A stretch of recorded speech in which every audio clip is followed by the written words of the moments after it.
I'll paraphrase the entire story for you, maintaining the original meaning while changing the wording and sentence structure. Highway 95 was home to Lucy's Diner, a spot where long-haul drivers and people passing through would grab their morning meal and coffee. 8 Thunder Knights motorcycle club members occupied a table in the rear of the establishment that Saturday morning. Victor Kane had consumed about half his pancake stack when the entrance flew open. An approximately 8-year-old boy burst through the doorway. His clothing was ripped. He'd lost a shoe somewhere. Gravel had cut his bare feet during his desperate run. Streaks of mud and tears marked his face. "Someone help us!" the child cried out. "My mother's being attacked." Every patron fell quiet. While the rest remained paralyzed by the shocking scene, all 8 motorcyclists immediately rose from their seats. Victor approached and lowered himself to meet the child's eyes. "Tell me her location, son." The child gestured toward the motel across the road. "Number 14. Is my mom's boyfriend. He's seriously hurting her." Victor glanced toward his companions. His gaze met 7 others, each responding with a confirming nod. "We'll handle this, kid," Victor assured him. "Lucy, get emergency services on the phone immediately." Locating room 14 proved simple due to the horrifying noises emanating from within. A male voice shouting angrily, a female voice pleading for mercy, the sickening thuds of physical violence. Victor skipped any formalities. His boot connected with the door. Forcing it open, a woman lay on the ground inside. Her nose and mouth leaked crimson. One eye had begun to swell closed. Above her loomed a big man, his hand pulled back for another strike. "This stops now," Victor declared. Marcus Webb wheeled around, his eyes showing both intoxication and fury. "Leave my place. What happens between us is private." "She doesn't belong to you," Victor responded as his fellow bikers crowded in behind him. "You involved us the moment her child ran for assistance." Marcus launched a wild blow toward Victor's head. Victor intercepted the incoming fist, wrenched the arm sideways, and drove Marcus into the wall face first. Riggs, another club member with battlefield medical training, hurried to the injured woman. "Ma'am, are you conscious?" "My chest," she wheezed. "And where's Tyler?" "I'm here, Mom." The child rushed to embrace his mother, sobbing even more intensely. "I brought people to help, Mom. You're going to be okay now." Despite her injuries, Rebecca Martinez clutched her son tightly. "I'm so grateful," she breathed to Victor. "This time he might have murdered me. Not on this day. Not ever from this point forward." Emergency vehicles arrived within moments. Sheriff Tom Cruise appeared with medical personnel following. The Thunder Knights were familiar to him. They organized charitable motorcycle runs annually and maintained a clean record. "Victor, give me the details." The child rushed into Lucy's screaming for assistance. Reported his mother's boyfriend was assaulting her.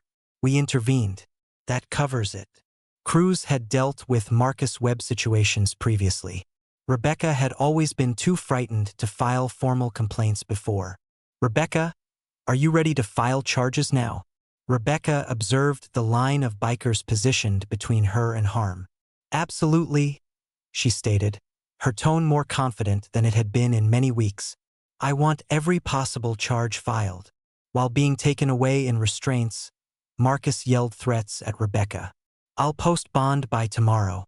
I'll track you down and find you." "That won't happen," Victor said calmly. Later that day, Victor stopped by the medical facility. A hospital worker informed him Rebecca had endured 8 months of terror.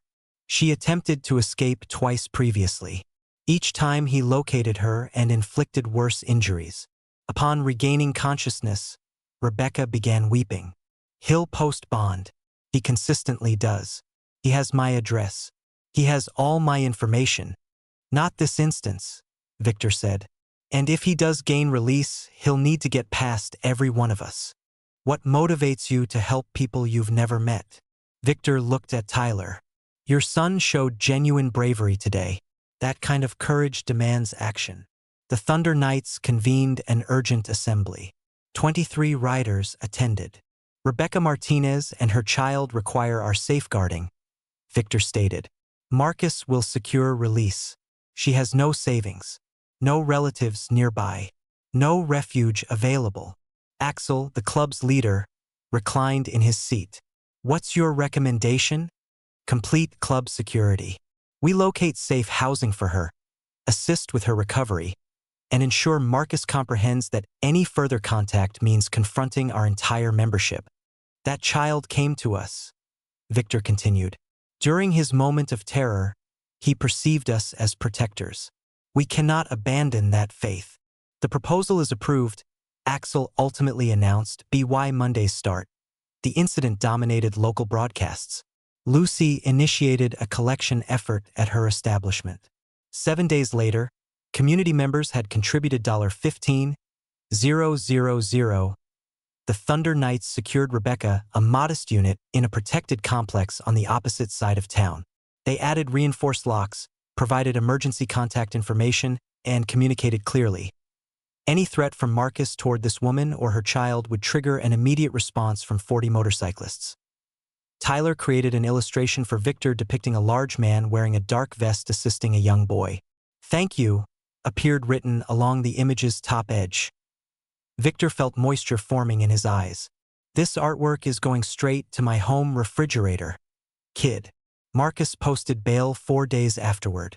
However, his attempts to locate Rebecca met obstacles at every turn. Her previous residence stood vacant. Her telephone had been canceled. Her current address remained hidden. A Thunder Knights member's business had employed her. Marcus attempted filing a complaint about intimidation. Sheriff Cruz dismissed it with laughter. "You assaulted a woman with multiple witnesses present, including her child. These motorcyclists intervened. That constitutes public service. Complaint rejected." Understanding his defeat, Marcus departed the area. Lucy's diner hired Rebecca. Tyler entered the second grade. The Thunder Knights provided an escort on his opening day, 8 motorcycles creating a protective formation. Tyler's new classmates considered it the most impressive thing they'd witnessed. 12 months afterward, Lucy's diner hosted a commemorative event. Rebecca rose to address everyone. 12 months ago, my child entered this establishment pleading with unknown people for rescue. These motorcyclists responded without pause. They restored our existence to us. Tyler presented Victor with a painted rendition of his earlier drawing. "For your meeting hall, as a permanent reminder of your actions on our behalf."